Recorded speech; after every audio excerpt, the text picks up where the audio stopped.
परमाणु का विविक्त ऊर्जा स्तर, वैसे हम इसको जबरदस्ती बता रहे हैं, बता चुके हैं।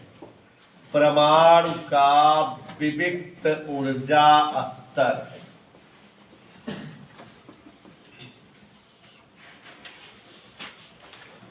परमाणु का विविक्त ऊर्जा स्तर। विविक्त शब्द मतलब होता है विभिन्न, फंसाया है, साइंस का शब्द है।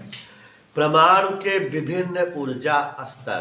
एक्चुअली में होता क्या है कि हम लोगों ने पता लगाया हुआ है, अभी कुछ दिनों पहले डेरिवेशन कराए थे कि इलेक्ट्रॉन परमाणु नाभिक के चारों ओर अलग अलग कक्षा में चक्कर करते हैं, और कोई भी इलेक्ट्रॉन किसी भी परमाणु के नाभिक के किसी भी कक्षा में जब चक्कर करता है तो हम लोगों ने डेरिवेशन किया था कि कक्षाओं की त्रिज्या कितनी होती है, कक्षाएं कितनी छोटी या बड़ी होती हैं, पहली कक्षा कितनी छोटी, दूसरी कक्षा कितनी बड़ी, तीसरी कितनी बड़ी, अलग अलग कक्षाओं का आकार प्रत्येक प्रकार के परमाणुओं के लिए हम लोगों ने निकाला था कि परमाणु त्रिज्या का व्यंजक निकलवाए थे, सूत्र आया था परमाणु त्रिज्या का। उसी सूत्र के द्वारा हम किसी भी परमाणु के, मतलब लोहा, सोना, चांदी, तांबा, पीतल, एल्युमिनियम, जस्ता, किसी भी परमाणु के किसी भी कक्षा का आकार पता कर सकते हैं। और वहीं पर डेरिवेशन किया था कि जो इलेक्ट्रॉन है अलग अलग कक्षाओं में चक्कर करते हैं, चक्कर के दौरान इलेक्ट्रॉन कैसे कैसे वेग से चक्कर करते हैं। हम लोगों ने देखा था कि इलेक्ट्रॉन जैसे पहली कक्षा में चक्कर करता है तो उसका कुछ वेग है, लेकिन जब दूसरी कक्षा में चक्कर करता है तो उसका वेग कम हो जाता है। कक्षाओं में आगे बढ़ते रहने पर कक्षा त्रिज्या तो बढ़ती रहती है, लेकिन इलेक्ट्रॉन का वेग क्या होता रहता है, कम। फिर यहीं पर हम लोगों ने डेरिवेशन किया था कि प्रत्येक कक्षा में चक्कर करते हुए इलेक्ट्रॉन के पास एक निश्चित अमाउंट की ऊर्जा होती है, गतिज ऊर्जा भी होती है, स्थितिज ऊर्जा भी होती है, दोनों का सम्मिलित स्वरूप संपूर्ण ऊर्जा भी होती है।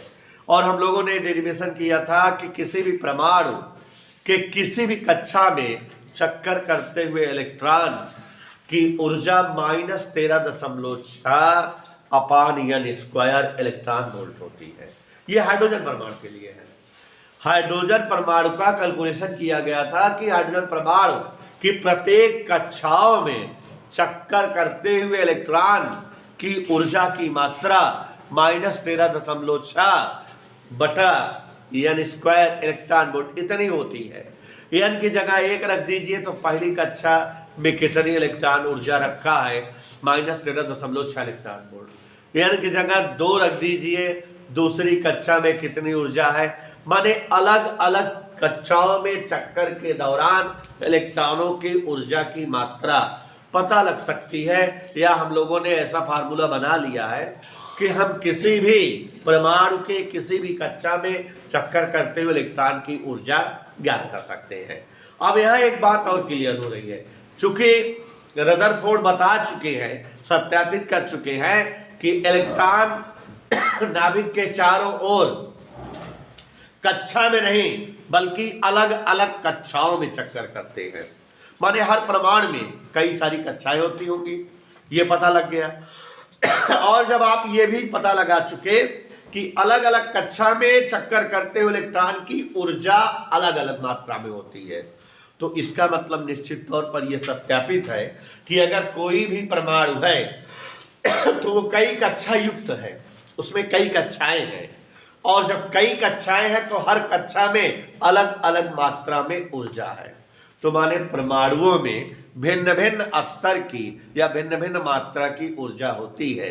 इस बात को आप समझ गए कि माने ये श्योर सर्टेन है कि किसी भी परमाणु में अलग अलग कक्षाएं होंगी और हर कक्षा में ऊर्जा की मात्रा अलग होती है। तो माने परमाणु भिन्न भिन्न ऊर्जा स्तर वाला होता है। किसी परमाणु में कई लेवल की ऊर्जाएं होती हैं। कोई भी परमाणु ऐसा नहीं है कि उसमें एक ही लेवल की ऊर्जा हो, मात्र उसके पास 10 जूल ऊर्जा हो, ऐसा नहीं है। साइंटिस्टों ने यह पाया कि परमाणु कई लेवल की ऊर्जा रखे रहता है। उसके पास कुछ जगह 10 जूल ऊर्जा होती है, तो कुछ जगह 6 जूल ऊर्जा होती है, तो कुछ जगह 8 जूल ऊर्जा होती है, कुछ जगह 2 जूल ऊर्जा होती है। माने वो कई लेवल की, कई स्तर की ऊर्जा रखता है। तो अब आप समझ गए कि इसे ही हम परमाणुओं की विविक्त ऊर्जा स्तर कहते हैं। चूंकि रदरफोर्ड के अनुसार परमाणु में एक से अधिक कक्षाएं होती हैं जिनमें इलेक्ट्रॉन नाभिक के चारों ओर विभिन्न कक्षाओं में चक्कर करते रहते हैं। और जब इलेक्ट्रॉन नाभिक के चारों ओर भिन्न भिन्न कक्षाओं में चक्कर करते रहते हैं तो ये स्पष्ट है कि अलग अलग कक्षाओं में चक्कर के लिए अलग अलग मात्रा की ऊर्जा की जरूरत होती है। अर्थात परमाणुओं में भिन्न भिन्न लेवल या भिन्न भिन्न स्तर की ऊर्जाएं होती हैं। और साइंटिस्ट फ्रैंक और हर्ट्ज ने सबसे पहले पारे के परमाणु की भिन्न भिन्न ऊर्जा अमाउंट को प्राप्त किया। किसका प्राप्त किया बेटा? पारे के। तो फ्रैंक और हर्ट्ज ने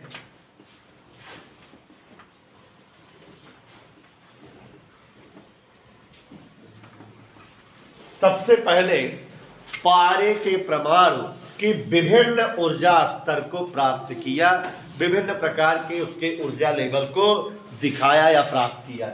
और ये देखा कि जैसे परमाणु का ये निम्नतम ऊर्जा स्तर है जिसको हम शून्य ऊर्जा स्तर कह रहे हैं, माने यहां जो है कोई ऊर्जा नहीं है, शून्य ऊर्जा स्तर यही शुरुआत होगी, माने निम्नतम ऊर्जा स्तर। और उसके बाद इलेक्ट्रॉन नाभिक के चारों ओर पहली कक्षा में, फिर दूसरी कक्षा में, तीसरी कक्षा में चक्कर करेगा। तो यहाँ पर ये जो है कैलकुलेशन हुआ कि पारे के परमाणु की पहली कक्षा जो होती है उस कक्षा में रहने के लिए या उस कक्षा की ऊर्जा की एक निश्चित मात्रा 4.86 इलेक्ट्रॉन वोल्ट होती है। तो अब अगर किसी परमाणु के पास 4.86 इलेक्ट्रॉन वोल्ट ऊर्जा रहेगी तो वह परमाणु एक निश्चित स्थान पर ही चक्कर करता रहेगा, एक निश्चित स्थान पर बना रहेगा, जिसे आप परमाणु की पहली कक्षा समझोगे, यह प्रथम ऊर्जा स्तर। तो यह ये एक ऊर्जा का, एनर्जी का एक लेवल है जो प्रथम ऊर्जा स्तर है और ये पारे के परमाणु के लिए है। फ्रैंक और हर्ट्ज द्वारा खोजा गया है कि यहाँ पारे के परमाणु में एक ऊर्जा स्तर या एक ऊर्जा लेवल 4.86 इलेक्ट्रॉन वोल्ट होता है। कि यहाँ पर हम पहुँचते हैं तो हमको इतने अमाउंट की ऊर्जा दिखती है या इतने अमाउंट की ऊर्जा वाले इलेक्ट्रॉन चक्कर करते हुए नजर आते हैं। ठीक है, तो एक ऊर्जा लेवल ये है। दूसरा जो है पारे के परमाणुओं का ऊर्जा लेवल दूसरा जो था वो कैलकुलेशन करके निकाला गया 6.67 इलेक्ट्रॉन वोल्ट। तीसरा ऊर्जा लेवल पारे के परमाणु का जो था 8.80 इलेक्ट्रॉन वोल्ट। और ऐसे ही अलग अलग अमाउंट का जो है ऊर्जा स्तर प्राप्त हुआ पारे के परमाणु का, कि पारे के परमाणु में अलग अलग इसी तरह से विविध ऊर्जा स्तर, भिन्न भिन्न ऊर्जा स्तर वाली कक्षाएं होती है। और ज्यादा से ज्यादा पारे के परमाणु में 10.4 इलेक्ट्रॉन वोल्ट का ऊर्जा स्तर होता है। माने इतने ऊर्जा तक का ही लेवल होता है, इससे ज्यादा ऊर्जा का लेवल नहीं होता। तो बात समझो क्या बता रहे हैं, ये उच्चतम ऊर्जा स्तर है। इससे ज्यादा ऊर्जा पारे के पास जो है, पारे के परमाणुओं में नहीं होती। हाईएस्ट इतना ही होती है और स्टार्ट होती है 4.86 वोल्ट से। तो अब यहाँ पर देखो जरा, ये प्रथम ऊर्जा स्तर है n=1, ये द्वितीय ऊर्जा स्तर है, ये तृतीय ऊर्जा स्तर है। ऐसे ही इस कक्षा में भी इलेक्ट्रॉन चक्कर करते रहते हैं, इसमें भी ऐसे। और इस कक्षा में भी इलेक्ट्रॉन चक्कर करते रहते हैं। ये बाह्यतम सेल है, सबसे बाहर वाली जो है कक्षा है। तो यहाँ पर समझो कि फ्रैंक और हर्ट्ज ने ये पता लगाया कि पारे के परमाणु की अलग अलग कक्षाओं में जो इलेक्ट्रॉन चक्कर करते हैं तो उनको अलग अलग मात्रा में ऊर्जा उनके पास होती है या होनी चाहिए जिससे वो चक्कर कर सके। माने पारे के परमाणु में ऊर्जा का अलग अलग स्तर होता है। कुछ जगह ऊर्जा 4.86 वोल्ट अमाउंट में होती है, या कुछ जगह ऊर्जा 6.6 वोल्ट 7 वोल्ट में, और यहाँ कुछ जगह 8.80 में, कुछ जगह 10.4 इलेक्ट्रॉन वोल्ट में ऊर्जा की मात्रा होती है। माने पारे के परमाणुओं में ऊर्जा के कई लेवल होते हैं। 4 लेवल तो हमने दिखा दिया, ऐसे बहुत सारे लेवल होते हैं। 4 लेवल मुख्य रूप से दिखा, क्योंकि इनके बीच में भी ऊर्जा का कई लेवल या कई स्तर होगा। तो यहाँ मेनली प्रमुख रूप से ऊर्जा के कई स्तर पारे के परमाणु में सबसे पहले फ्रैंक और हर्ट्ज ने पता लगाया या देखा। इतना समझ में आया? तो अब आप समझ गए परमाणु का विविक्त ऊर्जा स्तर क्या है।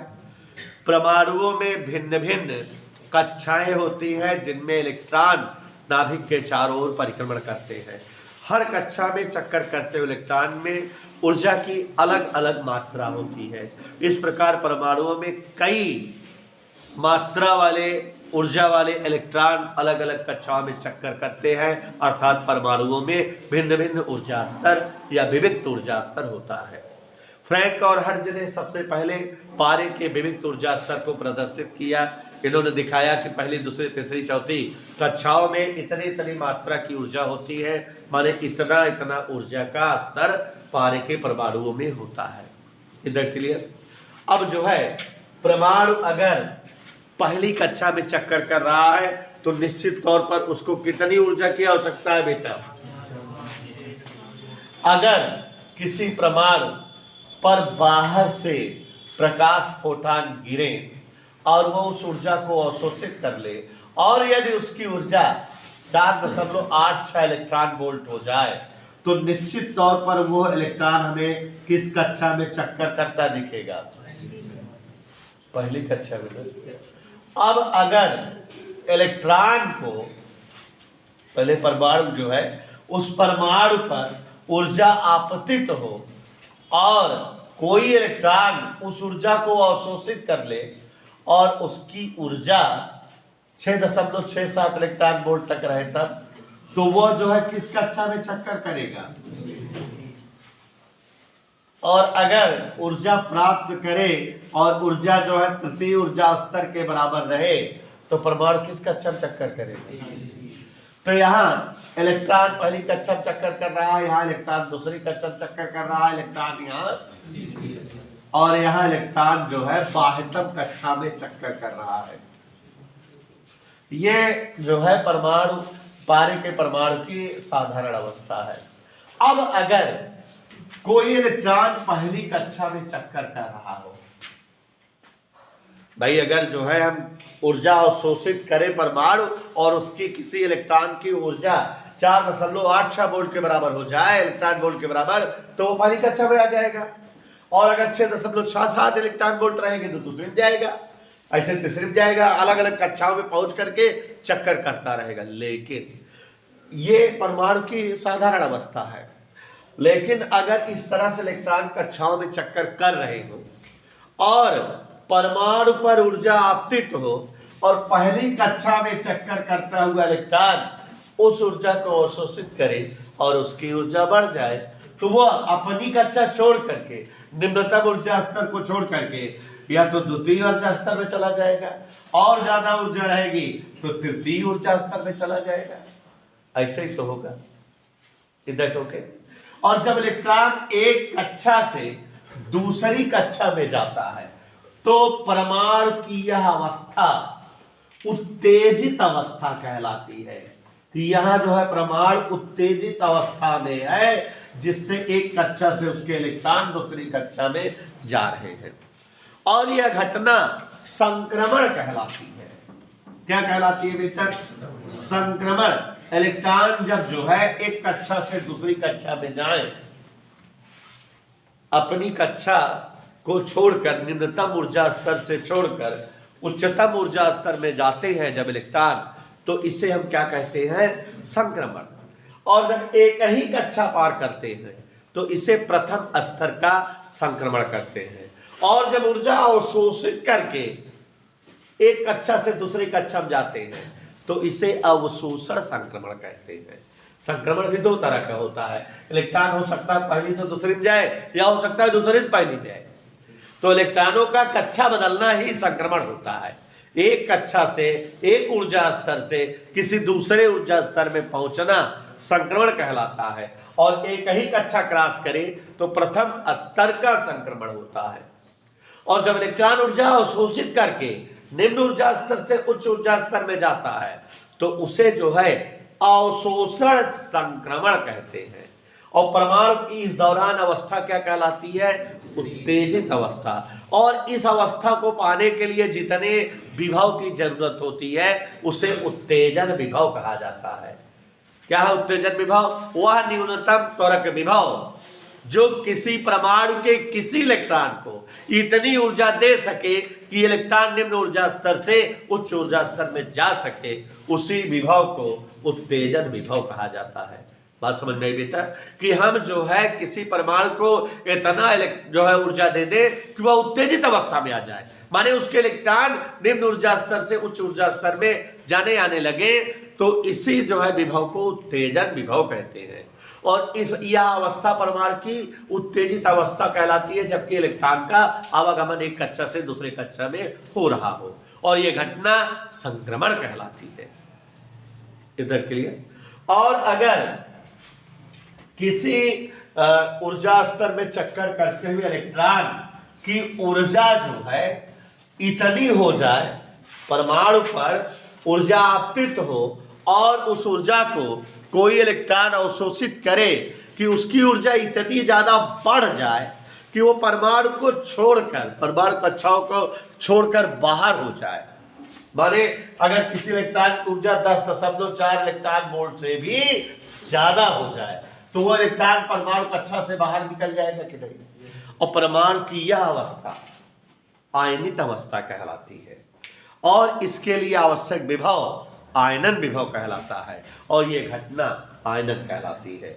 तो यहाँ परमाणुओं में दो प्रकार की घटनाएं होती है, उत्तेजन और आयनन। उत्तेजन क्या है, आयनन क्या है? दोनों एक ही चीज है, एक छोटा सा फर्क है।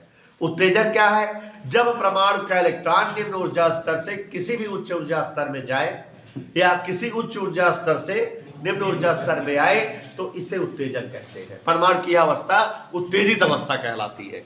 अब आयनन क्या है? जब जो है परमाणु का कोई इलेक्ट्रॉन परमाणु की कक्षाओं को छोड़कर या परमाणु से बाहर निकल जाए, एक कक्षा दूसरे कक्षा में पूरे परमाणु को त्याग दे, तो जब कोई इलेक्ट्रॉन परमाणु से बाहर निकल जाए ऊर्जा अवशोषित करके, तो यह अवस्था परमाणु की आयनित अवस्था और यह घटना आयनन कहलाती है और इसलिए आवश्यक विभव आयनन विभव कहलाता है। तो यहाँ पारे का जो है आपको हमने उत्तेजित अवस्था भी दिखाई, बता दिया कि अगर परमाणु ऊर्जा अवशोषित करता है तो उसके इलेक्ट्रॉन निम्न ऊर्जा स्तर से उच्च ऊर्जा स्तर में जाते हैं। परमाणु की यह अवस्था उत्तेजित अवस्था, इसके लिए आवश्यक विभव उत्तेजन विभव। और यदि परमाणु के इलेक्ट्रॉन ऊर्जा अवशोषित करके परमाणु की कक्षाओं को छोड़कर परमाणु से बाहर निकल जाए, माने उनकी ऊर्जा 10.4 इलेक्ट्रॉन वोल्ट से भी अधिक हो जाए, तो यह अवस्था आयनित अवस्था और यह घटना आयनन कहलाती है। और परमाणु का एक कक्षा से इलेक्ट्रॉनों का एक कक्षा से दूसरे कक्षा में जाना संक्रमण कहलाता है। संक्रमण दो तरह से होता है, अवशोषण संक्रमण, उत्सर्जन संक्रमण। यहाँ चित्र में जो फिगर बनी हुई है ये अवशोषण संक्रमण का है कि यहाँ पर आपको दिखाई दे रहा है इलेक्ट्रॉन ऊर्जा अवशोषित करके पहली से जो है दूसरी में जा रहे हैं या पहली से तीसरी में या पहली से अंतिम कक्षा में जा रहे हैं। ये संक्रमण जो है अवशोषण संक्रमण है। और ये अवशोषण संक्रमण बेटा यह उत्तेजन अवस्था बहुत कम समय तक होती है, 10⁻⁸ सेकंड के अल्प समय तक। जब इलेक्ट्रॉन एक ही कक्षा क्रॉस करता है तो यह प्रथम स्तर का संक्रमण है, और जब दो कक्षा क्रॉस कर गया, पहली से तीसरी पहुंच गया, तो यहाँ पर कौन सा माने ये जो है प्रथम स्तर का संक्रमण है, ये द्वितीय स्तर का, और ये यहाँ बेटा हम अवशोषण संक्रमण का फिगर बनाए हुए हैं। इसका उल्टा भी होता है, भिन्न भिन्न कक्षाओं में चक्कर करते हुए इलेक्ट्रॉन अगर अपनी ऊर्जा को उत्सर्जित करता है तो वो उच्च ऊर्जा स्तर से निम्न ऊर्जा स्तर में पहुंच जाता है। जैसे चौथी कक्षा का इलेक्ट्रॉन अपनी ऊर्जा को अगर उत्सर्जित कर दे, उसकी ऊर्जा अगर जो है 10.4 से घट करके 8.8 आ जाए तो वो चौथी कक्षा से तीसरी कक्षा में पहुंच जाएगा। यह अवस्था परमाणु की उत्तेजित अवस्था कहलाएगी और यह घटना संक्रमण कहलाएगी। यहाँ संक्रमण जो है उत्सर्जन संक्रमण है। कौन सा संक्रमण है? इधर क्लियर। और अगर ये अपनी ऊर्जा और ज्यादा उत्सर्जित कर दे, चौथी से तीसरी में भी आ सकता है, चौथी से दूसरी में, चौथी से पहली में, तो उस तरह का संक्रमण क्या होगा बेटा? उत्सर्जन संक्रमण। तो संक्रमण दो प्रकार के होते हैं, आप समझ गए मेरे ख्याल से। ये हम नीचे से ऊपर की ओर जो है एरो बनाए हैं, तो ये जो है हमारा ऊर्जा अवशोषित करके इलेक्ट्रॉन का निम्न ऊर्जा स्तर से उच्च ऊर्जा स्तर में जाना प्रकट हो रहा है, ये अवशोषण संक्रमण दिख रहा है। उल्टा बना दे, वहां से यहाँ तक बना दे, या वहां से यहाँ तक बना दे, या वहां से यहाँ तक बना दे, तो ये जो है उत्सर्जन संक्रमण प्रयुक्त होगा। तो हमारी इच्छा है, हम चाहते भी हैं कि आप जो विविध ऊर्जा स्तर वाला हेडिंग डाले हो उसमें भी यह चित्र बना लो। सुनो जरा, और जो अभी अभी थोड़ी देर पहले लिखाए हैं अवशोषण संक्रमण, उसमें भी यही चित्र बना लो, और फिर हेडिंग डालोगे जो डाले हो उत्सर्जन संक्रमण, उसमें इस तीर का चिन्ह उल्टा कर दो। चौथे से तीसरे में, चौथे से दूसरे में, चौथे से पहले में चित्र बना सकते हो आप सभी। और समझ में भी तीनों टॉपिक आ गया, यही लिखा है।